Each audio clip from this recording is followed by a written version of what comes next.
Tollywood senior నటుడు రాజేంద్ర ప్రసాద్ ఇంట తీవ్ర విషాదం నెలకొంది. ఆయన కూతురు గాయత్రి గుండెపోటుతో మరణించారు.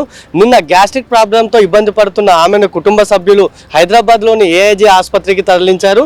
అయితే అక్కడ చికిత్స చేస్తుండగా అర్ధరాత్రి సమయంలో ఆమెకు తీవ్ర హార్ట్అటాక్ వచ్చినట్లు తెలుస్తుంది. డాక్టర్లు తీవ్రంగా ప్రయత్నించినప్పటికీ అప్పటికే ఆమె కన్ను మూశారు.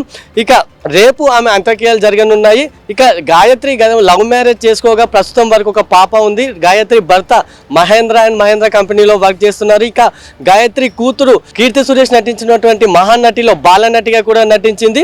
అయితే లవ్ మ్యారేజ్ చేసుకున్న సమయంలో ఆమె కూతురుతో రాజేంద్ర ప్రసాద్ పెద్దగా కాంటాక్ట్ అవ్వలేదు, అది తనకు నచ్చలేదన్న విషయాలు మనకు తెలుస్తుంది.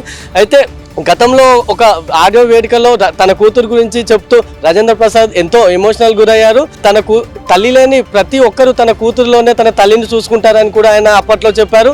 ఇక ఒక సినిమాలోని తల్లి తల్లి చిన్నారి తల్లి అనే పాట తనకు ఎంతో ఇష్టమని ఆ పాటను తన కూతురికి ఎన్నోసార్లు వినిపించినట్లు కూడా తన కూతురు ఆయన చెప్పుకొచ్చారు. ఇక మరోవైపు రాజేంద్ర ప్రసాద్ కుటుంబాన్ని పలువురు ప్రముఖులు కూడా పరామర్శిస్తున్నారు. గాయత్రి మృతికి సంతాపం తెలుపుతున్నారు. ఇప్పటికే పలువురు ప్రముఖులు గాయత్రి మృతదేహానికి నివాళులు అర్పించారు. కూకట్పల్లి ఎమ్మెల్యే మాధవరం కృష్ణారావు, మాజీ మంత్రి ఎర్రబెల్లి దయాకర్ రావు, మరోవైపు సినీ నటుడు సాయి కుమార్ సహా పలువురు రాజేంద్ర ప్రసాద్ కు ధైర్యం చెప్పారు. మరికొంతమంది సినీ ప్రముఖులు కూడా రాజేంద్ర ప్రసాద్ కుటుంబానికి